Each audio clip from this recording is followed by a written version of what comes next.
Hey everyone, TimaeuSS here. Welcome to another Artery Gear video. So now with the game launched, I really hope everyone's enjoying the game. And here I am with another Artery Gear video looking at the entire banner review and who you should be saving for based on the JP schedule. So I did one for the JP launch of the game based on CN schedule.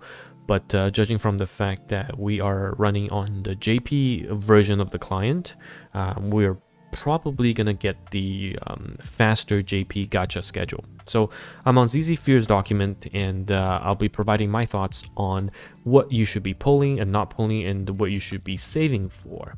So before we start, thank you LD Player again for sponsoring this video. Please, if you want to support me, I would really appreciate it if you downloaded the game, try Artery Gear on LD Player with my link, and play the game, try it out. I play it on my 32-bit LD Player, and it works really well. So thank you LD Player. So back to the banner. On launch, we'll be getting the Ashura's Path as well as Milvus banner. So Ashura's Path, personally, I don't recommend pulling, but of course, because it's the first banner and you can reroll, it's fine to pick up Ashura here.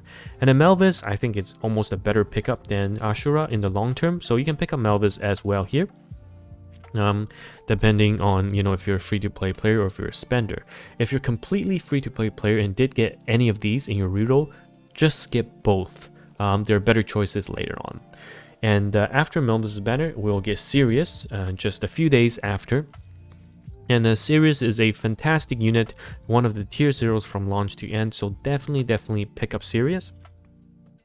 She is very strong, so at this point, you know, if you pity Sirius, you don't get Sirius, and it's not a bad time to reroll, because by then we should have 20 to 30 tickets starting out because of all the milestones we hit.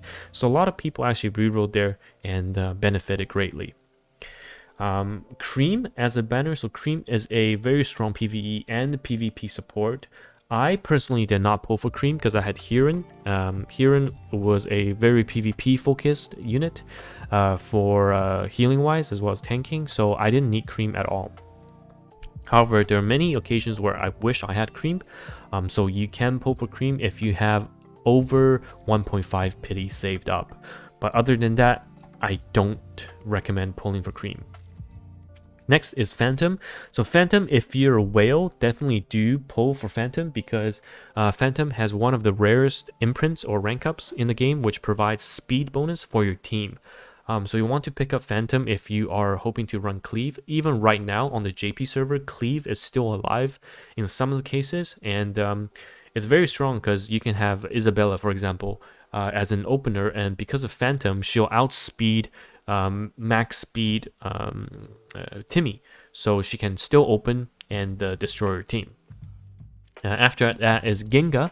No one should be pulling for Ginga because you should have picked her up at the infinite reroll, and if you didn't pick her up, you're probably way ahead of the progression level, so you don't need to pick Ginga up right here. After that is Nina on the event banner. So you notice how there's the elite banner and then the event banner, so those are separate. For the Nina banner, I recommend picking her up, because by this point PvP should be very stall heavy, and there's no great single target outside of Sirius to start picking off units one by one. Especially a lot of defending units will be green, so your Della, your Hearin, and then you really need someone like Nina to just one-shot them and snowball. So personally, for me, picking up Nina is great, but for my JP account, Nina only lasted me maybe two weeks in terms of PvP, because we got our collab super early. So at this point for Nina, I would, if you're, you know, free to play or small spender, I would wait until the last few days, and we should get news regarding if we'll have the collab or not, and then you can decide whether or not to pull for Nina. And then for JP, right after Nina, we were hit with the exchange. We were hit with the collab banner, which is Ryza and Lila. So at first glance, initially everyone was pulling for Ryza, and Lila wasn't as top priority, but as game went on, Lila or Lila is actually the most broken unit for single target damage. So you really do want to pick Lila up if you only have 90 pulls, which is the collab pity versus 200 pulls for the other banners. But you want to pick Lila up for sure, 100%. And then for Ryza, she's very good as well. Definitely was PvP meta, as well as very useful in PvE. So if you have 1 or 2 pity saved up, pick Ryza up as well. So far, just to look at what we have, because you start out the game with about 2 pities, all things considered, I think 1.5 or 2 pities. Let's say you spent 1 pity in Sirius, and then you didn't spend anything. You didn't pick up Nina. You can grab both Ryza and Lila, even if you pity both, right? But most likely with average luck, the combined 2 banners plus the Sirius will cost you 1.5 banner pities worth, or maybe just even 1 pity. And then you still have, by this point, 1.5 to 2 pities saved up. I wouldn't suggest picking up Surreal, and I wouldn't suggest picking up Kagura. They're really good for what they do, but no point going on a pity for them, especially in the elite banner. Same with Ghost, good pickup, no need to go for the elite banner. Tufel is fine. She's really strong in PvP after her Yuui, but I don't think it justifies going for her in the elite banner. Especially all the elite units rotate through the pity shop rather quickly, so you can just exchange them when they come into rotation. Lobelia, definitely a must pick up. She makes PvE a joke in bosses that don't resist debuffs, so definitely pick her up. Hearin, if you don't have Hearin now, you need to make a decision to either pick up Hearin or pick up Lewdwisia. So Hearin will be part of the exchange quite early in the selectors, because she's a she's a unit that's available at launch. So there are plenty of time and opportunities to get her. But Lewdwisia essentially will make PvP a nightmare, because it's just gonna be a stall fest. She has a revive, full heal, invincibility, and an AoE heal that also applies Misty buff. So when she's first released, disgustingly dominating the PvP. Michelle and Queen, at this point, I would just ask you to skip both. It's not worth it. Pavonis, so post at this point, I think when I initially made the video for JP based on CN schedule, mentioned skip Pavo, but Pavo now is actually in a very good spot, because there are lots of synergies with fire teams that require burns. And Pavonis post buff has really good action bar manipulation that she'll get a lot of turns fast. And later on, she's very good against a super meta defining unit. And because she herself is a green unit, it's very easy to fit her against the meta, because most meta units are blue. So she'll do really well against them. Shinobu, you should have them. I should have Shinobu for free as part of the Queen's Quest, so just ignore her. Kagura, I didn't pick up Kagura because she's mostly a raid unit on first release when we thought about it, but she actually has really good PvP usage too. Having her essentially as a support and a healer in one allows your DPS to survive much longer, because they'll be given attack buff as well as lifesteal. So this time around, I definitely will be picking up Kagura, and she has a really good skin, battle pass skin. So yeah, what's not to love? And of course, we have the Sirius and the Cream reruns at this point. So you can pick them up if you really want to, but by this point, I don't think. I mean, if you still don't have them from the off-banner rates, then you can. Sirius, of course, more important than Cream, but you should have 2 or 3 healers by now that you can justify skipping Cream. After that is Condor. So Condor is really good too for PvP. Sorry, just taking a sip of water. Condor is really good for PvP. AoE defense down as a green unit is always welcome. For those of you that are just lazy and want to cleave your way through, you can pull for Condor. However, do know that this is where well, actually the banner got messed up before already, but right after Condor, we got the Bifrost event, which has Isabella. So Isabella is the go-to defense down, AoE defense down unit in the entire game.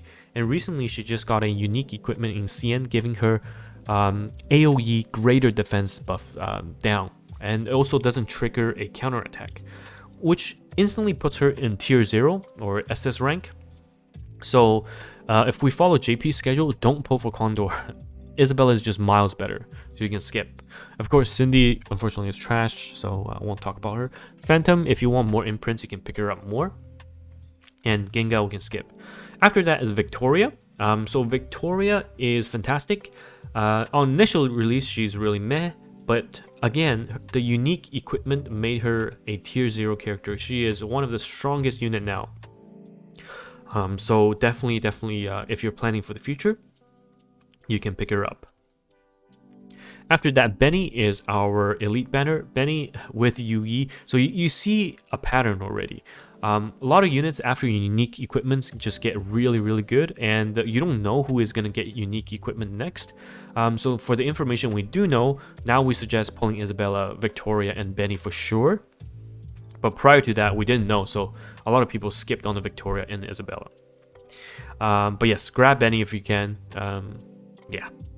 After that is Yuui. Yuui is really good. Essentially stops a lot of the teams that stalls, because healers or action bar push teams will rely on skills that don't attack. And at any time a character uses a skill that do not attack, Yuui cuts in and takes a turn, and then can use S3, which is always which ignores elemental disadvantage and blows up a unit. So with Yuui, you basically will not see Alice defense anymore, because you just slot in a Yuui and then Alice will push someone, but Yuui cuts and kills that unit Alice just pushed. And then after Yuui is the crazy frame arms girl collab. So many things happened in this. You have your 4-star Gurai, which is an insane AoE cleaver for free for everyone in PvP. And then you have Stylet. Stylet single-handedly defined the meta in CN and also JP. There's no unit as annoying as Stylet. At any point, you are playing a 50-50 toss-up against Stylet, and if you're a red unit, you're losing 100% of the time. That's how broken she is. Basically, she counters when she dodges, and she has a S3 that has the same multiplier as Lila, which is one of the highest in the game, with extinction, so you can't even revive the unit she kills. On top of that, she gets buff extension when she kills someone with S3, self-attack buff, and speed buff before she uses her S3. And of course, when the enemy misses on her, her cooldown gets decreased. All in all, Stylet is one meta-defining unit for PvP, and for PvE, she can one-person solo Centaur 9 and Octo 9. So, broken. Must pick up. After that, Hokuto. It's ironic Hokuto comes after Stylet, the worst unit in the game, coming after the best unit in the game. So, skip. Surreal, at this point, skip. Veronica, great design, beautiful unit, but unfortunately falls short. Not a lot of people use her, and no success so far. And then we get the half anniversary Shura Rerun. So Shura Rerun, it's your time to pick up Chihaya if you missed her. I'm not going to talk too much because Global will be having Ashura as the first event. And this is kind of where we are now in JP. Jessie must pick because Jessie, again, is another PvP defining unit. Really helps with dealing with Stylet because S3 kind of doesn't matter if you miss. As long as your Jessie has insane amount of HP, she will kill. So really good. And then Knud you can, or Knud you can skip. But yes, that's essentially it. A quick rundown from global release, JP release to just a bit after half anniversary, or into the 7 months mark, I believe. And those are my poll recommendations. Hopefully you'll find it useful, and we'll have banner reviews before every banner to hopefully give you more information and of course assess the situation on the global server. and we'll go from there.